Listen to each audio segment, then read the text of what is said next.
안녕하세요. 저는 성북구에 살고 있는 40대 중반 여자입니다. 여러분들은 몸과 마음을 다 줄 만큼 누구보다 사랑했던 사람에게 배신을 당해보신 적 있으신가요? 제가 이 이야기를 누구에게 말하기도 그렇고 이곳에 사연을 보내는 것도 몇 번이나 망설였어요. 몇 번이고 썼다 지웠다 반복했지만 혹시나 저와 같은 일을 겪게 되실까 걱정되어 여러분들에게 저처럼 당하지 않으셨으면 하는 마음에 용기를 내어보기로 했어요. 직접 까보기 전까진 그 속에 뭐가 들었는지 전혀 알 수 없는 게 사람 마음인 것 같아요. 그 사람에 대해 다 아는 것 같다가도 속을 까보면 제가 알던 사람과는 전혀 다른 경우가 많더라고요. 그래서 저는 귀신보다 사람이 더 무서운 것 같아요. 귀신은 저희 눈에 거의 안 보이지만 간혹 보이더라도 겁주는 게 끝이잖아요. 반면 사람은 속을 모르니 무슨 생각을 하고 무슨 짓을 할지 예측이 안 가서 더 무서워요. 저희 집안은 나름 교육자 집안이었어요. 아버지는 사업을 하셨고 저희 외가 쪽이 대대로 교수, 교사셔서 저희 어머니도 대학 교수셨어요. 아버지께서는 제가 사업을 이어받았으면 하는 바람이 있으신 것 같았지만 저는 아이들을 좋아해서 어머니처럼 훌륭한 교육자가 되고 싶었어요. 항상 어머니를 롤모델로 삼고 훗날 중학교 교사가 된 저를 상상하곤 했죠. 그런데 제가 중학생이 되던 해에 어머니께서 갑자기 돌아가신 거예요. 평소 건강해 보이셨기 때문에 어머니의 사망 소식은 제게 더 충격이었죠. 어머니는 평소처럼 수업 준비하다가 갑자기 심장마비가 와서 돌아가셨다고 하더라고요. 알고 보니 어머니께서는 어렸을 때부터 심장이 약하셨대요. 그래서 깜짝깜짝 놀라는 공포영화 같은 것도 못 보고 친구들끼리 놀래키는 장난 같은 건 일절 치지 않으셨다고 아버지께 들었어요. 저는 어렸을 때부터 철이 일찍 들었던 터라 제가 울면 어머니께서 편히 못 가실까봐 울지도 않고 의젓하게 아버지 곁을 지키면서 어머니를 잘 보내드렸어요. 오히려 저보다는 아버지께서 더 슬퍼하셨고 태어나서 처음으로 아버지께서 우는 모습을 보게 됐죠. 늘 가장으로서 위험 있는 모습만 보다가 이렇게 무너진 모습을 보니 마음이 너무 안 좋더라고요. 그래도 장례식을 마치고 얼마 지나지 않아서 다시 평상시 모습으로 돌아오셔서 다행이었어요. 아버지는 제게 지원을 아끼지 않으셨고 하고 싶은 공부가 있다고 하면 다 하게 해주셨어요. 덕분에 저는 공부를 열심히 해서 다들 가고 싶다고 난리인 명문대에 들어가게 되었죠. 대학교 입학할 때까지 공부만 하며 살아왔기 때문에 남자친구를 제대로 사귀어 본 적이 없어요. 고등학생 때 몇 번 사귀긴 했었지만 공부하느라 바빠서 남자친구와 만나서 데이트할 시간이 없었어요. 그래서 헤어진 적이 많았고 매번 그런 식으로 반복되다 보니 연애를 해봤다고 할 수도 없었죠. 저는 대학생 때 우연히 친구 따라 꽈팅이라는 곳에 한번 나간 적이 있어요. 다들 대학 가면 꽈팅에 대한 로망들이 다 있잖아요. 그래서 저도 한번 나가보고 싶었는데 친구가 딱 마침 같이 가자고 제안하더라고요. 애초에 다들 진지하게 만날 생각은 없었고 그 분위기만 즐기는 거라 선뜻 알겠다고 한 것 같아요. 그날 하루 노는 건데도 옷도 여러 벌 사고 화장품도 몇 개씩 사고 난리도 아니었던 것 같아요. 제가 유난인가 싶었는데 꽈팅 날에 가보니 제 친구들도 만만치 않게 한껏 꾸미고 왔더라고요. 평상시에 다 늘어난 추리닝에 과잠 입고 안경 끼고 다니던 애들이 하나도 안 보이는 거예요. 우린 평소와 완전 다른 서로의 모습을 보고 깨르르 웃으면서 놀리기 바빴어요. 수업할 때까진 아무 생각이 없었는데 막상 수업을 마치고 꽈팅 시간이 다가오니 떨리더라고요. 괜히 입이 바짝바짝 말라서 물을 얼마나 마셨는지 모르겠어요. 저는 국어 국문학과였고 상대는 의학과였어요. 공부만 하던 사람들이라 분위기가 많이 어색할 줄 알았는데 의외로 의학과 분들이 잘 노시더라고요. 먼저 분위기를 풀어주셔서 저희도 편하게 섞여서 놀 수 있었어요. 어차피 즐기러 간 자리라서 내숭 떨지도 않았고 평상시 제가 하던 대로 행동했었어요. 그런데 그 모습이 털털해 보이고 좋아 보였나 봐요. 이제 슬슬 정리하고 가려고 하는데 한 남학생이 제게 번호를 물어보더라고요. 누군가 제게 번호를 묻는 경우는 처음이어서 살짝 망설이다가 연락처를 찍어줬어요. 제게 연락처를 물어본 사람은 의학과 학생들 중에 제일 나이가 많았었어요. 학교에 입학하자마자 자기 길이 아니라고 생각하고 휴학해서 군대를 갔다 왔었대요. 그런데 집안에서 의사 아니면 안 된다고 하는 바람에 결국 다시 복학을 했다더라고요. 저는 연상을 좋아했기 때문에 저보다 나이 많다는 얘기를 듣고 더 호감이었던 것 같아요. 그리고 몇 번 데이트 신청을 하시길래 만난 적이 있었는데 만날 때마다 매너가 너무 좋았어요. 한 번은 엄청 분위기 좋은 카페에서 제게 고백을 하더라고요. 저는 제대로 된 연애는 처음이기도 하고 만난다고 해서 다 결혼하는 건 아니니까 처음엔 이 남자와 가볍게 연애를 시작했어요.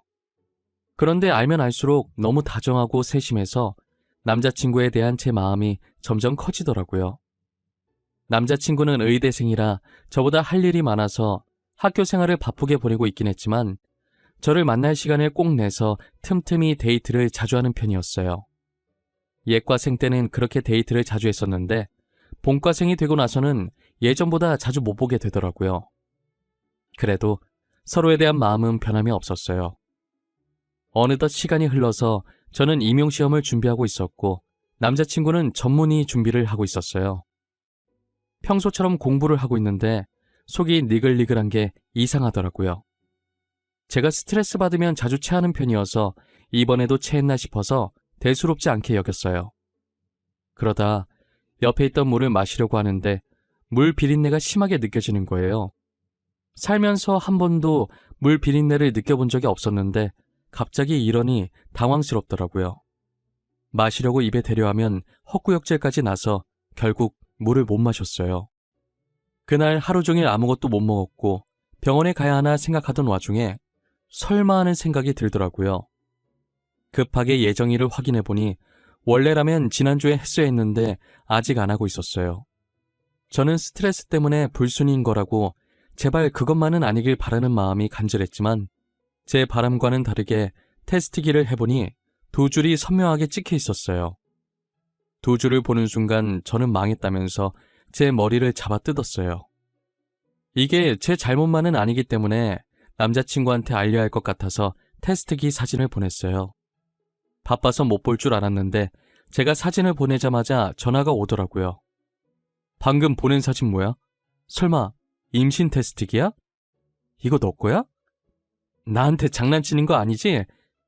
지금 만우절 아니야. 만우절 3일 남았는데. 장난치는 거 아니고 저거 내 거 맞아. 방금 해본 거야. 오늘 속이 너무 안 좋아서 혹시나 싶어서 해봤는데 두 줄 나왔어. 진짜야? 너 임신한 거야? 우리 엄마 아빠 되는 거야? 병원은? 지금 바로 가야 하는 거 아니야? 속 안 좋은 거 말곤 아픈 데 없지? 아픈 곳 없고 병원은 조금 이따 가보려고. 오빠는 걱정 안 돼? 우리 아무것도 준비한 게 없잖아. 아직 제대로 된 직장이 있는 것도 아니고 말이야. 이 아이 낳는 게 맞는 걸까? 무슨 말 하는 거야? 우리 얘기 듣겠다. 내가 너 먹이 살리면 되는데 뭐가 걱정이야? 우리 얼른 부모님께 인사드리자. 배 불러오기 전에 결혼해야지. 임신했다고 하면 남자친구가 엄청 고민할 줄 알았는데 망설임도 없이 결혼하자고 하는 거예요. 제게 1초도 고민 안 하고 낳자, 결혼하자 하는데 솔직히 너무 설레고 듬직했어요. 저는 임신해서 바로 결혼할 수 있을 줄 알았는데 부모님 반대가 심하더라고요. 애지중지 키운 딸이 남자친구가 있다는 사실도 몰랐는데 거기에 임신까지 했다고 하니 저희 아버지는 뒷목을 잡으셨죠. 그래도 자식 이기는 부모 없다고 제가 좋다고 하니 결혼을 허락해 주시더라고요. 그런데 문제는 남자친구의 어머니, 즉 제 시어머니 되실 분이셨어요. 남자친구는 저처럼 아버지를 일찍 여의고 홀어머니 밑에서 자랐었어요. 남자친구가 의사가 되길 간절히 바라셨던 분도 시어머니셨죠. 이제 정식으로 의사가 될 날이 얼마 남지 않았는데 결혼을 한다고 하니 당연히 탐탁지 않아 하셨죠. 더군다나 저는 아직 직장이 없는 상태니 더 그러셨던 것 같아요. 의사가 되면 능력 좋은 여자들이 줄을 설 텐데 저같이 직장 없는 며느리가 반가우실까요? 시어머니께서 너무 반대하셔서 어떻게 해야 하나 싶었는데 남자친구한테 좋은 생각이 있다는 거예요. 그러더니 제 손을 잡고 어디론가 가는데 도착해서 보니 저희가 온 곳은 구청이었어요. 뭐야? 설마 내가 생각하는 그런 거 아니지? 오빠 미쳤어? 어머님 알면 어쩌려고 그래. 나 어머님 무섭단 말이야. 너가 생각하는 그거 맞을걸? 나 안 미쳤어. 뒷일은 내가 책임질 테니까 나만 믿어. 우리가 혼인신고해버리면 어머님도 뭐라 말 못할걸? 그래도 이건 아닌 것 같아. 아무리 생각해도 이건 아니야. 다른 방법을 찾아보자. 더 괜찮은 방법이 있을 수 있어. 천천히 생각해보자. 응? 제가 아무리 말려보려고 해도 남자친구는 완강하더라고요. 결국 저와 남자친구는 무작정 혼인신고를 해버렸고 법적으로 부부가 되었죠. 그리고 남편은 가족관계 증명서를 떼서 시어머니께 당당하게 내밀었어요. 시어머니께서는 가족관계 증명서에 올라간 제 이름을 보고 거품 물고 쓰러지셨죠. 이미 임신도 했고 혼인신고까지 한 마당에 쫓아낼 수 없으니 할 수 없이 저를 며느리로 받아주셨어요. 형편이 좋지 않아서 결혼식 할 거면 우리 돈으로 하라고 하시더라고요. 솔직히 제가 아버지께 말하면 저희 집에서 다 해주실 것 같긴 한데 괜히 돈으로 으스대는 것 같아서 결혼식 없이 살기로 했어요. 아이 낳을 때까지만 합가하자고 하셔서 알겠다고 했는데 막상 해보니 시댁살이가 만만치 않더라고요. 시어머니께서는 입만 댔다 하면 남편 곧 의사 된다는 소리를 하셨어요. 저한테는 대학 나오면 뭐하냐고 취직도 못하고 정말 별 볼 일 없다고 하셨죠. 그럴 때마다 댁 아들 때문에 임신하는 바람에 교사 준비한 것도 다 물 건너갔다고 소리치고 싶은 거 참느라 정말 애 많이 썼어요.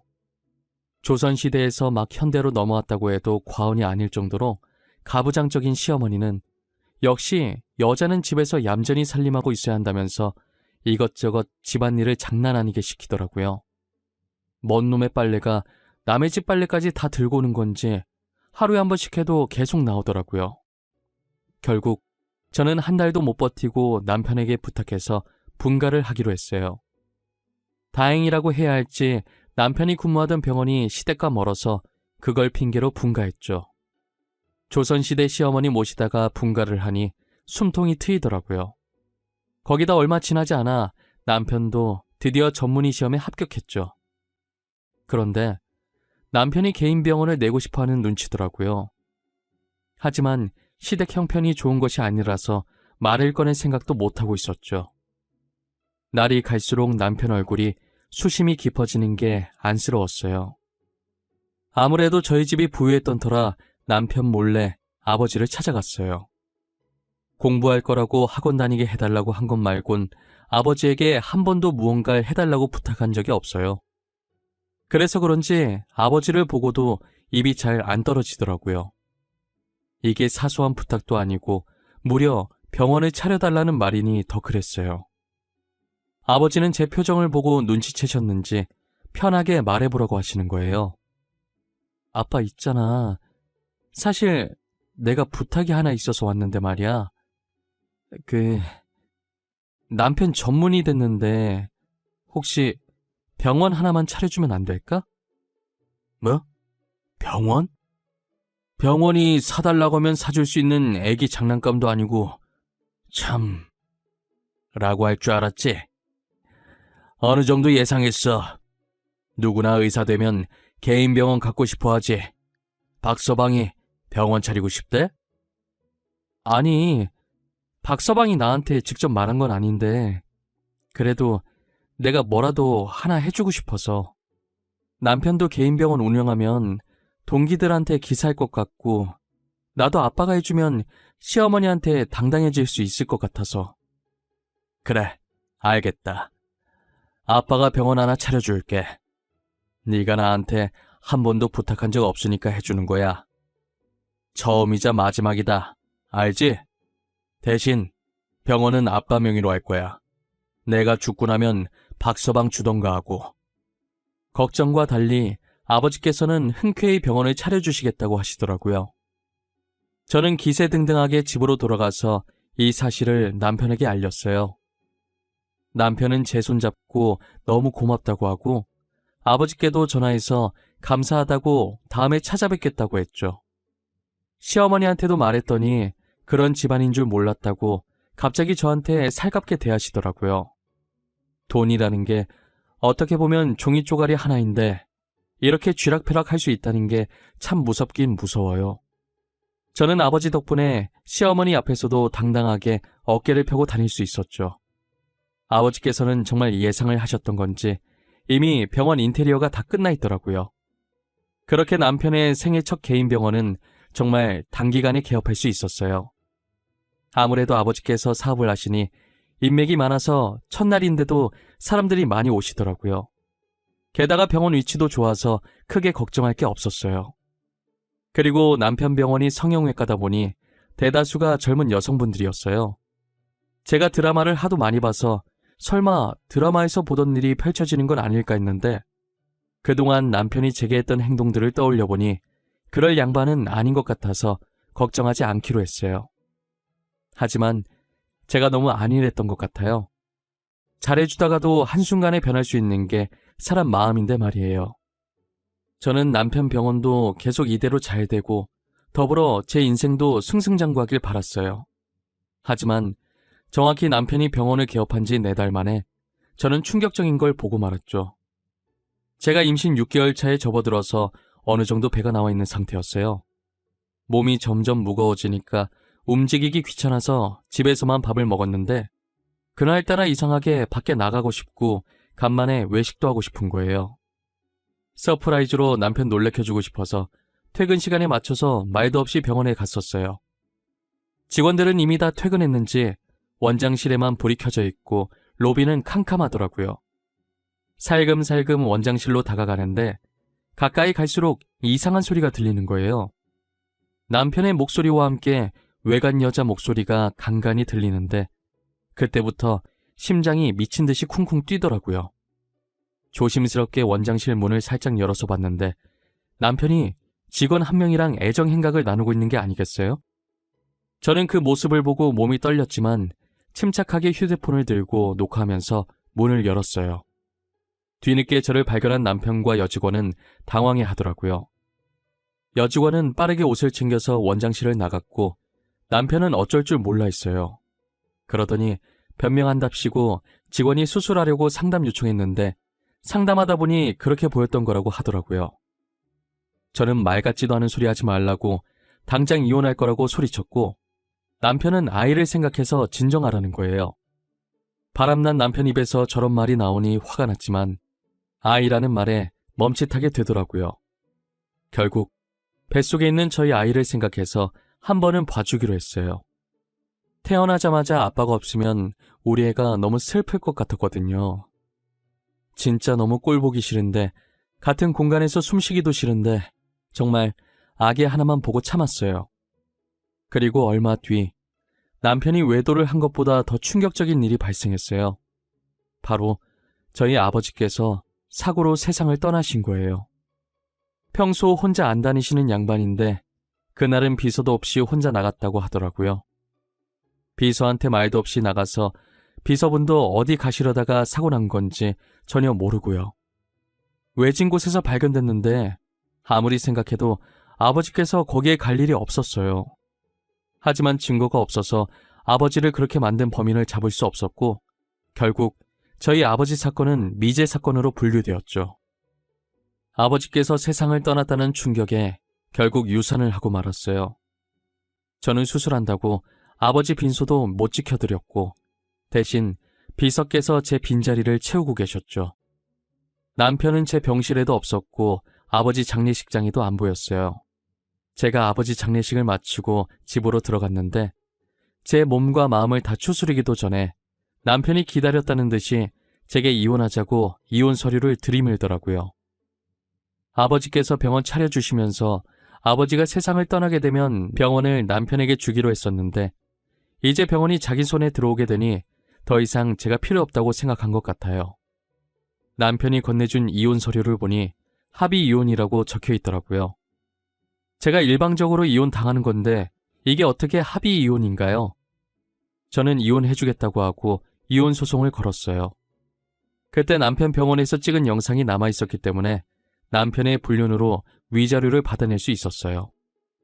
저는 남편의 배신에 너무 충격을 받아서 모든 사람들과 연락을 끊고 남편에게 받은 위자료를 가지고 아무도 모르는 곳에 숨어 살았었어요.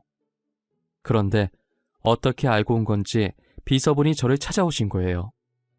아버지에게 빚진 게 많다고 대신 저한테 그 빚을 갚게 해달라고 하시더라고요. 비서분은 보육원 출신이셨는데 아버지께서 그 보육원에 봉사하러 갔다가 아이들과 잘 놀아주는 비서분을 발견한 뒤로 계속 눈여겨보고 있었대요. 곧 성인이라 보육원을 떠나야 한다는 소리를 원장님께 듣고 데리러 왔다고 하신 적이 있었어요. 거의 양아들처럼 믿고 비서직을 맡겼고 그만큼 비서도 아버지께 잘했었죠. 늘 저희 아버지를 친아버지처럼 생각하셨었거든요. 저랑은 어색한 사이였는데 아버지 돌아가시고 제게 도움을 많이 주시려고 노력하셨어요. 회사는 서울에 있고 저는 강원도로 피해 왔었는데 거의 출퇴근하다시피 제 집을 왔다 갔다 하시면서 상태가 어떤지 살피시더라고요. 아버지 유언장에 회사를 저한테 주기로 하셨었는데 안 받으려다가 아버지 유언이시니까 바지 사장으로 올려놓고 실질적인 대표 업무는 비서분이 다 하고 계셨어요.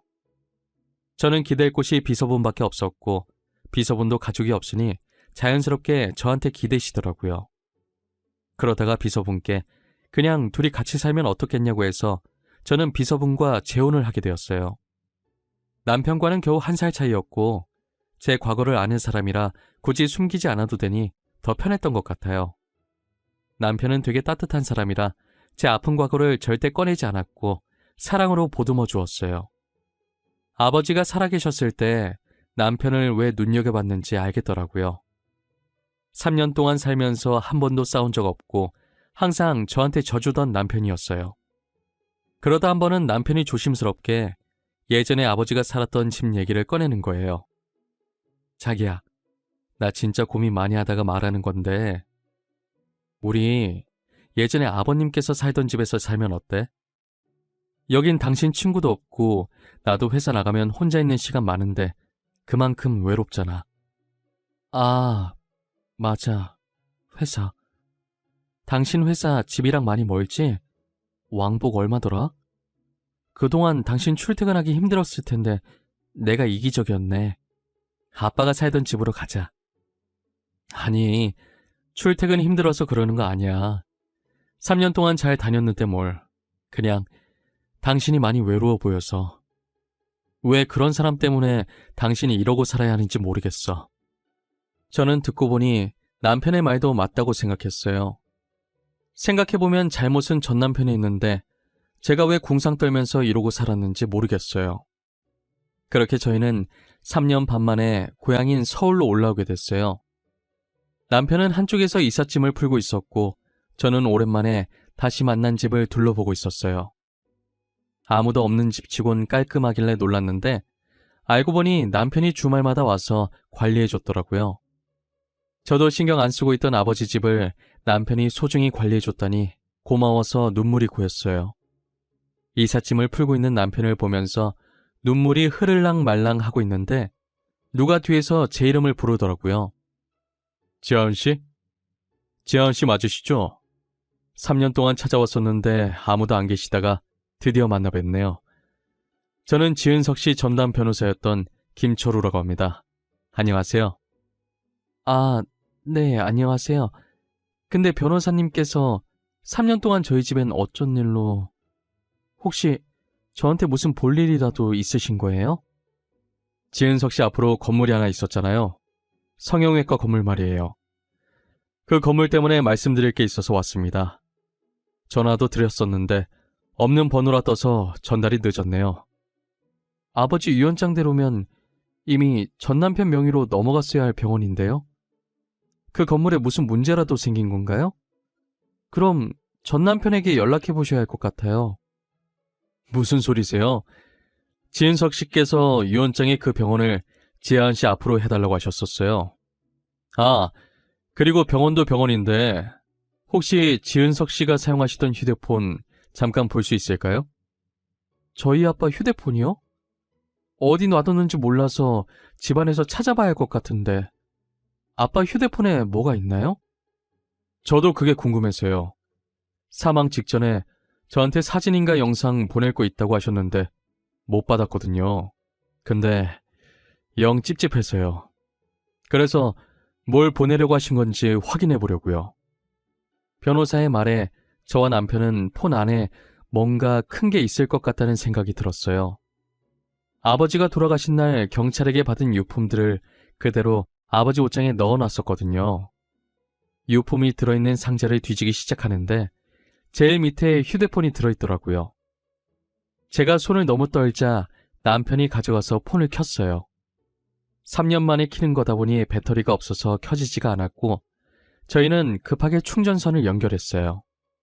충전선을 연결하자마자 아버지의 휴대폰이 켜지더라고요. 곧장 사진첩으로 들어갔는데 그때 생각하면 아직도 아찔해요. 영상 하나가 들어있었는데 아버지께서 사고를 당해 쓰러지는 순간에 마지막까지 남은 힘을 쏟아서 찍은 영상 같았어요. 아버지는 자신을 치고 떠나는 차를 찍는데 그 차 주인은 전 남편이었어요. 저는 차 번호판을 보자마자 너무 놀라서 입을 막고 소리를 질렀죠.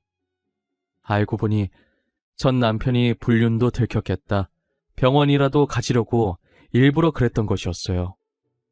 변호사께서는 그 영상을 보시고 아버지께서 유언장 수정하시면서 계속 악몽을 꿨다고 했는데 그게 이런 일이 생기려고 그랬던 것 같다고 하셨어요. 사실을 알게 된 이상 더 이상 전 남편을 가만히 둬서는 안 될 것 같았어요. 저는 전 남편이 운영하고 있던 병원을 다른 사람에게 넘겨버렸어요. 그리고 전 남편을 신고하려고 경찰서로 향했죠. 그런데 전 남편이 딱 마침 경찰서에 연행돼서 앉아있더라고요. 살짝 엿들어 보니 전 남편한테 걸린 의료사고 소송과 상간남 소송이 어마어마했어요. 원래 안 좋은 일은 한꺼번에 터진다고 하잖아요. 이제껏 잠잠하다가 제가 신고하러 간 날 그때 한 번에 다 터진 거라고 하더라고요. 참 고소복도 많은 양반이었어요. 전 남편은 뒤늦게 저를 발견하고 엄청 놀라는 거예요. 그러더니 저보고 병원 내놓으라고, 병원이 왜 제 명의로 되어 있는지 따지더라고요. 지금 나한테 그거 따지고 있을 상황이 아닐 텐데? 너 저기 쌓여있는 고소장들 다 어떡하냐? 근데 저 고소장들 내가 가지고 온 거에 비하면 진짜 약과다. 그게 무슨 말이야? 네가 뭘 들고 왔는데? 나 아무 짓도 안 했어. 너 3년 동안 어디에 처박혀서 숨어있더니 머리가 어떻게 됐냐? 내가 뭘 가지고 왔는지 알면 깜짝 놀랄 텐데. 뭐 여기서 공개? 바로 까줘? 네가 궁금하다고 하면 이렇게 많은 사람들이 있는 데서 공개하고. 그렇게 공개할 생각은 없었는데 전 남편이 궁금해하는 것 같아서 아버지 폰에 있던 영상을 틀었어요. 전 남편은 그 영상을 보자마자 온몸을 사시나무 떨듯이 떨고 있더라고요. 저는 새침하게 휴대폰을 다시 넣고 전 남편을 향해 살짝 웃어주고 뒤돌았어요. 그리고 곧장 전 남편을 저희 아버지 사건 범인으로 신고했죠. 결국 전 남편은 징역형을 살게 되었고, 그리고 전 남편에게 걸려있는 소송들 위자료 때문에 시어머니께서 똥줄이 빠지게 돈 구하고 다니시는 것 같더라고요. 드라마처럼 엄청난 복수를 해주고 싶었는데 그렇게 하면 저도 법에 걸리기 때문에 할 수가 없었어요. 속이 완전히 후련해지진 않았지만 그래도 아버지 억울함 정도는 조금 풀 수 있어서 다행이에요. 저희 남편은 이제라도 범인 찾아서 다행이라고, 아마 안에서 천벌받고 있을 거라고 저를 위로해줬어요.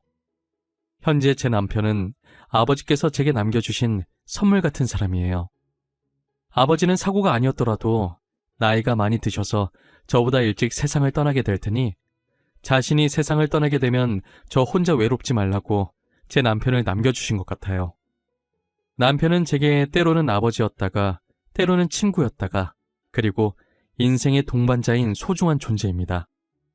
다른 것들은 다 잃어도 지금 남편만큼은 절대 잃고 싶지 않아요. 평생 지금처럼만 서로 이해하며 알콩달콩 잘 살았으면 좋겠어요. 이제는 저도 무거운 마음을 내려놓고 행복해질 때가 되지 않았을까 싶네요. 저의 긴 이야기는 여기서 끝입니다.